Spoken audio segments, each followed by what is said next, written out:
Well, good morning. It's Wednesday morning, and today we read Romans 5:12 through, well, only through 14, actually.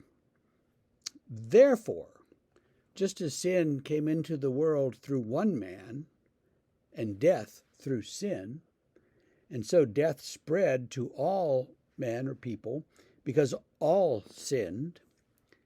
For sin indeed was in the world before the law was given. But sin is not counted where there is no law. Yet death reigned from Adam to Moses, even over those whose sinning was not like the transgression of Adam, who was a type of the one who was to come.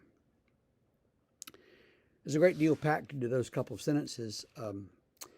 First of all, Paul says, therefore, and we always have to wonder, well, does that refer to everything he said before or just what he just finished saying or what? He just says, okay, therefore, and he starts a new topic.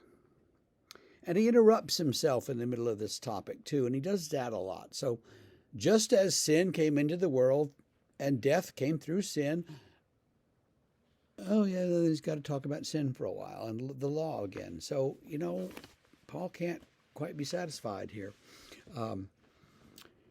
But he's saying that sin is the cause of death. So death comes to everybody because of sin. Because everybody sins, so everybody's going to die. That's what Paul believes. The law came to Moses, in, I'm going to say 1200 BC, something like that.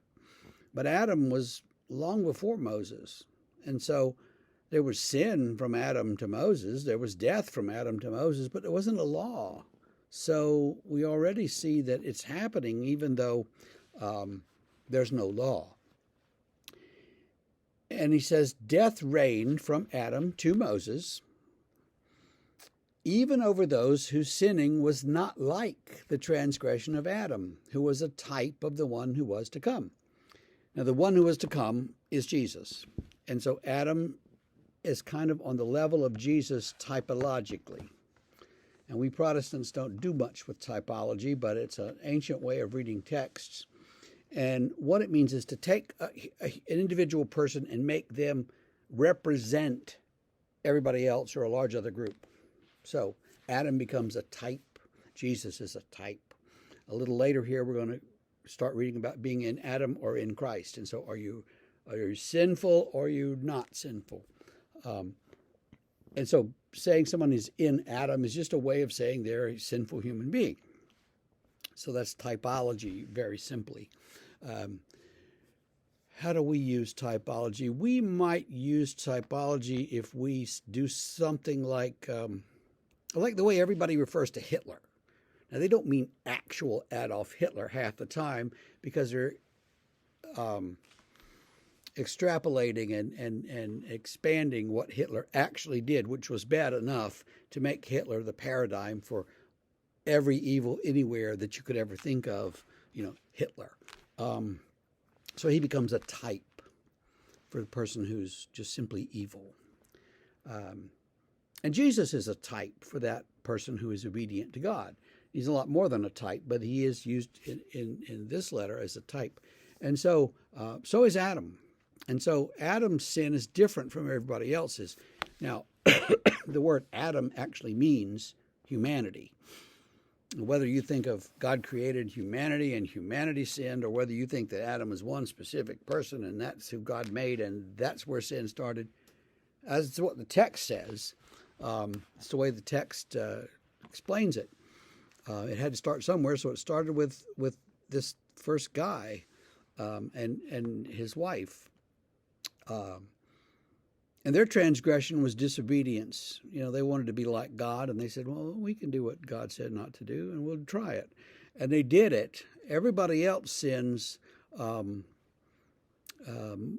or less automatically. We grow up and we find ourselves sinning. Now, some people say, well, that's because you learned how to sin. That sin is, what do they say? It's not, what do they say? Some people say that sin is within us and is going to come out no matter what.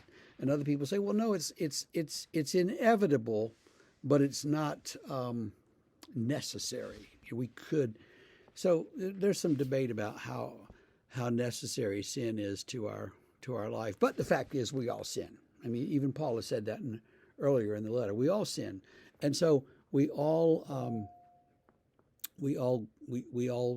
find ourselves in need of forgiveness. And because we all sin, we all die. And that's the big thing for Paul here. Jesus saves us from death, rescues us from the power of death, which just removes us from God's presence. And he says, no, that's not what Jesus does. Jesus restores us to God's presence. So have hope. We will get through Romans eventually. Tomorrow we'll read the next paragraph or so of this chapter, and I hope that you have a wonderful day. Peace be with you.